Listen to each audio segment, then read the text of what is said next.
All right, welcome back, everybody. What we're going to be talking about today is configuring your Google Calendar with Stripe payments. Two things about this. Make certain that you have a Stripe account already because we're not going to be walking through that. And for your Google Calendar, this will not work if you're on the free tier, right? If you just have a Gmail account, foo@gmail.com, this isn't going to work. You have to have a paid subscription to Google, and this could be Google Workspace, and that's what I'm using. But regardless, just wanted to put that out there. So make certain that you have a professional account with Google to make certain that this works. And this is a great alternative to Calendarly, right? Especially if you already have Google Workspace for your organization. So anyways, let's go ahead and jump in and talk about configuring our Google Calendar with Stripe payments. All right. So right off the bat, the very first thing that you're going to do is you're going to go to your Google Workspace admin dashboard. And here, right, you've probably seen this a billion and one times before. Now, what you're going to do from here is actually pretty straightforward. And you're going to go ahead and select on the apps from within your workspace. From there, once that drop-down opens up, you're then going to go to your Google Workspace options under the apps. And from there, you can see just below that you have the option for your calendar.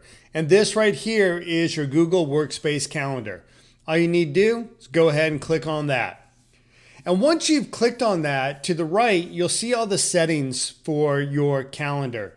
And in order to see the exact settings that I have here displayed, you just may need to scroll down a little bit. And what you're ultimately looking for is this appointment schedules with payments. And what we're going to be doing here is we're simply going to be turning on this option. We're not going to be configuring it here. We're going to do that later in the video.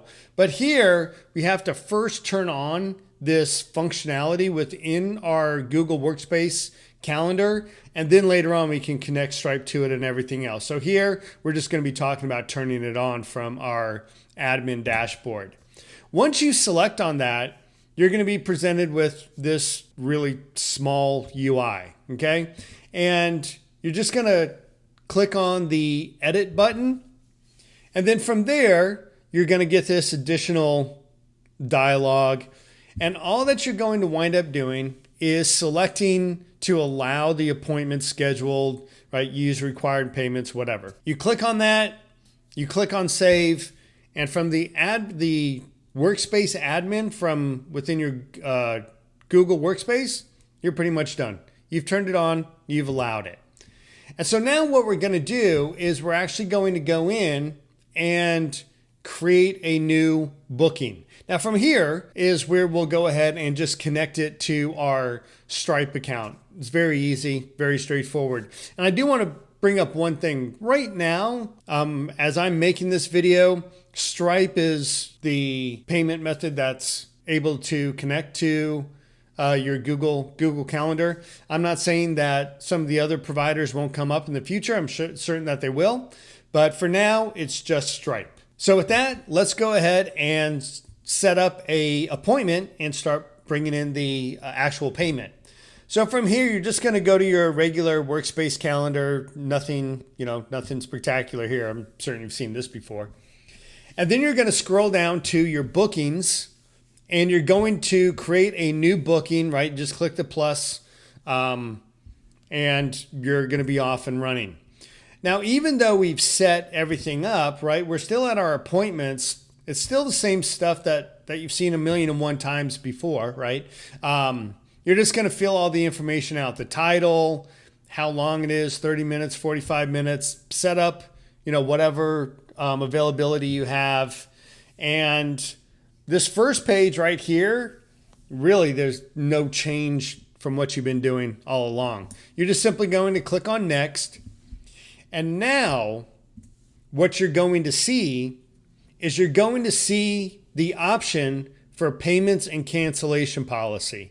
And, cancellation policy is just, their default's pretty good, right? Cancel within 24 hours from appointment to get a refund or whatever, it doesn't matter. But really what's important here is you can see that you can go to your settings to connect your Stripe account. And once you click on that, you're redirected to a page. You log into your Stripe account. Hopefully you already have a Stripe account. You just log into your Stripe account. A couple of UIs pop up and basically say, hey, do you want to connect your Google and your Stripe account? You pretty much say yes, and you're good to go. Now, once you're done with that, when you come back to this page, you may have to do a refresh, or you may have to cancel out of your booking and start a new one. But just to let everything propagate through the system, I've seen it take a couple of minutes, but it's not very long. But regardless, you may have to refresh a couple times, or just create a new one to come back to this. But regardless, once it's all propagated through the system, you now have your payment set up, right? And so now you can put whatever amount you want, right? $50 to book a meeting, $10 to book a meeting, whatever it is, it doesn't matter, right? And so when you do this, when you set this up and you click on save, then next time somebody books an appointment with you, they're going to have to preemptively put in their payment information. Now, one thing I do want to point out, right, and this is still within the payment and cancellation policy, prior to having this option in here, within your bookings, you could have said, hey, require somebody to verify their appointment via email, and then let the calendar actually accept the appointment. And the reason for that, obviously, is because of bots, right? As opposed to having 10 billion bots just bombard your calendar, you can have the require by email, right? And so you send off an email to somebody, they have to engage with it, whatever. Now, with the payment, you'll notice that there's this requirement or require payment when booking. Now with that, you may see this pop-up come up where it says use payment instead of email verification. I highly recommend that you do this.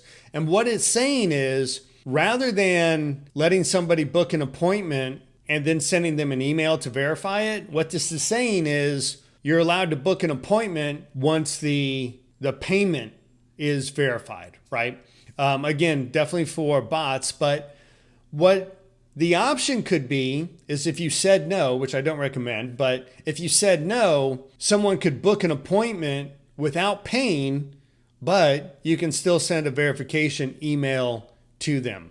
So essentially what that might be is if payment was optional, right? Maybe, I don't know, maybe you're doing some charity work, payment is optional, whatever it may be. In that case, I could see using the email as opposed to this, but whatever, at least you understand and you get the idea. So really, once you have this all configured, you pretty much go down, you click save, and you're good to go. With all of this, I hope that helped somebody out there. Again, it's a really good alternative to Calendarly, especially if you already have Google Workspace and a Stripe account. Save yourself some money as opposed to an additional Calendarly subscription. It's a pretty cool option that Google has come out with. I will say this, that again, right now, Stripe, I'm certain that PayPal and some of the others, Shopify or whatever, will probably come along. But again, for now, remember, Stripe, already have your account and you should be good. So with all that being said, I really appreciate everybody watching, and we will see you in the next video. Take care, everybody.